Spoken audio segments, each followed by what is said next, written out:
जी इस वक्त हम शानदार चौक में खड़े हैं और हम पूछ रहे हैं कि हाँ जी वोट किसको देंगे। जी जी सर, क्या नाम, अपना तारफ करो।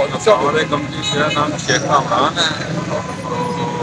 हम जैसे है तो सियासी कराना है जिसे चला करते हैं, लेकिन जो मौजूदा हालात है, महंगाई मामला जो खराब हुए हैं हर बंदे के, इस वजह से वोट का देने का कोई समझ नहीं लग रही किस पार्टी को वोट दें। क्योंकि मुल्की हालात और महंगाई ने लोगों की कमर तोड़ रखी है, तो अभी वोट डालने का कोई भी ऑप्शन किसको दें कोई समझ नहीं लग रही।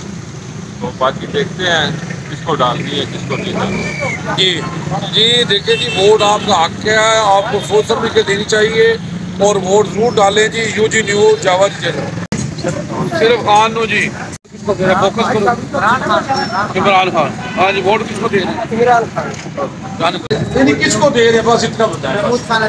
चलो जी डानो किसको देंगे जी?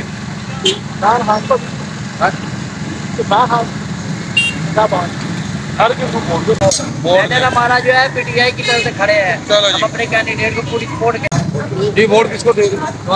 चलो जी, जी वोट किनू दे रहे हो? नून लीग। बोलो जी, वोट किनू दे रहे हो?